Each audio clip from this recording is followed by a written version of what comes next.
Saya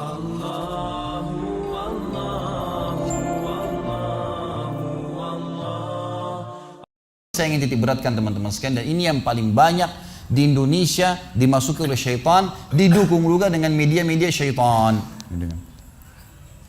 Masalah pintu takut. Takut. Kenapa dukun-dukun itu kalau kita masuk ke tempatnya selalu gelap, ada tengkorak, remang-remang. Karena antum harus takut dulu. Kalau ada rasa takut, bisa dikuasai nama dia. Tapi kalau tidak takut gak bisa. Orang yang mau dihipnotis, kalau akidahnya benar gak bisa dihipnotis tuh. Syaitannya gak berani. Gitu kan? Dan ini kita harus hati-hati teman-teman sekalian, karena pintu takut ini selalu ditunggang oleh syaitan. Saya kasih contoh begini. Kalau ada satu rumah di Indonesia ini, anggap di Bali sinilah, karena antum lagi di Bali. Ada satu rumah teman-teman sekalian, di situ ada orang bunuh diri, gantung diri. Kira-kira mau beli rumahnya nggak? Jawab jujur ya. Kenapa nggak mau? Hah? Setelah saya jelaskan malam ini, beli besok ya. Diskonnya buat saya. Baik. Banyak orang jawabannya takut. Kenapa takut? Ada ruh gentayangan. Baik, simpan contoh itu. Ada contoh kedua teman-teman. Ada satu rumah, tadi bunuh diri ya. Sekarang satu rumah dibunuh oleh perampok. Mau beli rumahnya nggak? Sama juga. Masya Allah cuma 3 orang yang jawab, yang lain berani semua. Nggak mau juga beli. Kenapa? Takut. Ada ruh gentayangan. Teman-teman sekalian, ambil dari saya malam ini. Dengan izin Allah, ini ilmu dari wahyu, bukan dari saya. Tidak ada ruh gentayangan. Nggak ada ceritanya dalam Islam kuburan terbuka pocongnya keluar. Nggak ada itu. Nggak ada tangan dari kloset tarik-tarik orang. Itu semua dusta, dusta. Perusakan akidah dari media-media syaitan. Sinetronnya, filmnya, segala macam. Manusia bisa berubah jadi singa lah, bisa beginilah, macam-macam. Dusta, dusta. Nggak ada dalam Islam. Nggak ada. Dari mana dalilnya? Nggak ada ruh gentayangan. Baik, dengarkan hadisnya. Hadis yang mulia, hadis riwayat Bukhari. Suatu hari Nabi SAW pernah mengantar jenazah sahabatnya. Waktu jenazah tersebut ditaruh di kuburan, kata Nabi SAW, kalau seseorang mukmin meninggal dunia, siapa orang mukmin teman-teman sekalian? Orang yang sudah menggabungkan antara rukun Islam sama rukun iman. Kalau antum syahadat sudah, muslim, alhamdulillah, sholat 5 waktu, zakat, puasa Ramadan, haji, sudah dikerjain. Ditambah dengan keimanan, yakin Allah ada, yakin malaikat ada mencatat, yakin diturunkan dalam Al-Quran, yakin ada Rasul yang mengajarkan Nabi Muhammad SAW, ada diterima pahalanya hari kiamat, maka itu namanya mukmin. Ditambah dengan mengimani qada dan qadar. Kalau ada orang sholat, Allah ada nggak ya? Malaikat catat nggak ya? Hari kiamat saya terima nggak? Ini masih muslim, belum mukmin, masih level di bawah. Pertama muslim dulu baru mukmin. Makanya dalam hadis disebutkan ada iman, ada Islam, ada iman, ada ihsan, gitu kan? Ini level-levelnya. Nah, kata Nabi SAW, kalau orang mukmin menggabungkan antara rukun Islam sama rukun iman, sholat yakin Allah ada, sholat begini dan seterusnya, maka akan datang kepadanya 3 sosok malaikat pada saat meninggal. Dan ini teman-teman bukan dongeng saya ceritakan, ini hadis Nabi, berita wahyu yang pasti kita semua akan saksikan. Demi Allah ini benar, ini wahyu, gitu kan? Malaikat datang, di kiri kanannya malaikat rahmah yang membawa kain kafan dari surga, yang satu malaikat maut di ubun-ubun kepalanya sambil berkata, ya ayyatuhan nafsul mutmainnah irji ila rabbiki radiyatan mardiyah. Hai jiwa yang baik, keluarlah kepada rahmat dan pengampunan Tuhanmu. Kata Nabi SAW, ruhnya keluar lebih mudah daripada air dari mulut kendi, cepat sekali. Begitu keluar, belum sesaat keluar, ditangkap oleh malaikat rahmah, dibungkus dengan kain kafan dari surga, dibawa ke langit. Begitu dibawa ke langit, menembus 7 lapis langit, semua malaikat-malaikat di atas langit sana berkata, ruhnya siapa ini? Sungguh mulia ruh ini. Kenapa? Kata Nabi SAW, karena ruh itu mengeluarkan bau yang lebih wangi daripada bau kasturi. Semoga kita semua insya Allah termasuk.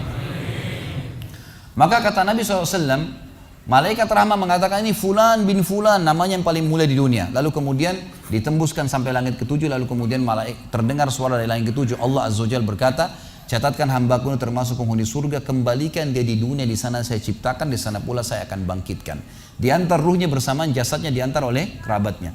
Baru 3 langkah mereka jalan, dia masih bisa. Ruh ini masih mendengarkan suara sendal mereka. Lalu malaikat datang mendudukkan dia lalu berkata, siapa Tuhanmu, siapa nabimu, apa kitabmu. Lalu dia kalau orang beriman, kata Nabi SAW, Allah berfirman, yuthabbitullahu alladhina amanu bil qawli tsabit fil hayatid dunya fil akhirah. Allah akan tetapkan jawaban di lisan orang-orang beriman di dunia. Kalau dia belajari agama ini lalu ditanya kenapa kau sholat, kenapa kau puasa, dia akan punya jawaban dari wahyu. Dan di akhirat kata ulama tafsir adalah yang dimaksud pertanyaan mungkar nakir atau malaikat di kuburan. Ringkas cerita adalah dia akan menjawab, Tuhanku Allah, Nabiku Muhammad, kitabku Al-Quran. Pada saat dia jawab jawaban itu teman-teman sekalian, maka tiba-tiba saja kata Nabi SAW, malaikat tersebut membukakan baginya pintu neraka. Azab, siksaan, orang teriak-teriak, api yang berkobar-kobar, dia ketakutan. Kata malaikat, lihat dari apa Allah selamatkan dirimu. Karena kau beriman, kau nggak jadi masuk sini, ditutup. Supaya dia tahu nih, kalau dia berbuat salah akan masuk situ, ditutup. Dibuka pintu surga, dayang-dayang, permadani, istana yang luas, luar biasa. Dia gembira. Lalu kata malaikat, kau akan masuk di sini. Maka si mayit tersebut pun berdoa mengatakan, ya Allah cepatkan waktu, karena aku ingin masuk ke dalam surgaku. Lalu datang di sebelahnya orang yang tampangnya gagah, badannya bersih, wangi, saking sempurnanya kata jenazah ini. Ruh ini berkata, siapa kamu ini? Sungguh sempurna ciptaan Allah pada dirimu. Maka dia berkata, diam dulu. Maka dia berkata, gitu kan? Dia berkata, saya amal soleh akan menemani kau sampai hari kiamat. Insya Allah setelah riwayat ini kita sholat. Saya amal soleh akan menemani kau sampai hari kiamat. Maka kata Nabi SAW terdengar suara, ya, Allahu alam di sini disebutkan Allah atau malaikatnya, tapi yang jelas menyampaikan dari Allah Subhanahu Wa Taala, lapangkan kuburan hambaku ini seluas pandangan matanya dan bukakanlah pintu surga baginya setiap pagi dan petang dia melihat. Maka jadilah kuburannya taman dari taman surga sampai hari kebangkitan. Baik. Sebaliknya kata Nabi SAW, kalau orang fasik, siapa tadi fasik? Muslim yang masih berbuat maksiat. Teman-teman hati-hati. Jangan kena mengandalkan sudah syahadat kemudian bebas berbuat dosa. Hati-hati. Fasik dan orang kafir proses matinya sama. Kata Nabi SAW, orang fasik dan orang kafir akan datang kepadanya 3 malaikat. 2 malaikat azab di kiri kanannya, 1 malaikat maut di bunuh-bunuh kepalanya yang berkata, hai jiwa yang busuk, keluar kepada kemurkaan Tuhanmu. Maka ruhnya berantakan di tubuhnya, tidak berani keluar. Lalu malaikat maut menariknya dengan keras, ibaratnya seperti bulu domba yang dibasahkan, dililitkan di pohon berduri lalu ditarik dengan keras sehingga berantakan bulu domba itu. Keluar, belum sesaat keluar ditangkap oleh malaikat azab, dibungkus dengan kain kafan dari neraka, dibawa. Baru langit pertama nggak dibukain pintu oleh para malaikat. Lalu malaikat langit berkata, siapa ruh ini? Sungguh buruk ruh ini. Kenapa? Kata Nabi SAW, karena ruh itu mengeluarkan bau yang lebih busuk daripada bau bangkai. Wa na'udzubillah. Lalu malaikat azab membawa mengatakan, ini ruhnya Fulan bin Fulan. Ya, orang yang disebutkan nama paling buruk di dunia. Lalu terdengar suara dari langit. Allah berkata, catatkan hambaku ini termasuk penghuni neraka. Di sana kembalikan dia di dunia, di sana saya ciptakan, di sana pula saya akan bangkitkan. Di antara ruhnya bersamaan pengantarnya mengantar jenazahnya. Begitu masuk dan 3 langkah, ya. Orang-orang mengantarnya lewat, malaikat datang mendudukkan dia mengatakan, siapa Tuhanmu, siapa nabimu, apa kitabmu. Walaupun muslim, rekam baik-baik ini. Ya. Lahir dalam keadaan Islam, sesekali sholat, fasik, masih banyak maksiat, tidak tobat sebelum meninggal, sama. Jawabannya kata Nabi SAW dengan orang kafir, innama aqulu kama kana yaqulun nas. Saya nggak tahu, saya cuma ikut-ikut dulu orang bilang apa, nggak bisa jawab. Lalu kemudian dibukakan baginya pintu surga, dayang-dayang, permadani, istana, pemandangan yang luar biasa, gitu kan? Maka dia kagum, kata malaikat, lihat dari apa kau haramkan dirimu. Dulu kau bisa masuk sini, tapi kau tidak mau, ditutup. Dibuka pintu neraka, azab, siksaan, orang dipotong, teriak-teriak, kesakitan. Lalu dia ketakutan, kata malaikat, ini tempat kau selamanya, kau tidak akan bisa lari. Maka dia berdoa mengatakan, ya Allah jangan kau cepatkan waktu karena aku tidak ingin masuk ke dalam nerakaku. Lalu datang di sebelahnya orang yang buruk tampangnya, bau badannya nggak enak. Lalu saking buruknya kata jenazah ini, kata ruh ini, siapa kamu ini? Pergi dari saya, sungguh buruk ciptaan Allah pada dirimu. Maka dia mengatakan, tidak, saya amal burukmu yang akan menemani kau sampai hari kiamat. Lalu dalam penutupan hadis Bukhari ada 2 riwayat. Yang pertama, Allah Azza wa Jal, ya, mengirim kepadanya malaikat yang tidak punya penglihatan dan pendengaran. Allahu alam bagaimana nih? Yang membawa sebuah besi. Yang kalau besi itu seluruh jin dan manusia bersatu mau membalik saja mereka tidak mampu. Bayangkan seluruh jin miliaran, seluruh manusia miliaran, balik saja mereka tidak mampu. Ini saking kuatnya malaikat tersebut. maka menghantamkan ke tubuh orang ini hancur, diutuhkan kembali lagi. Begitu terus sampai hari kiamat.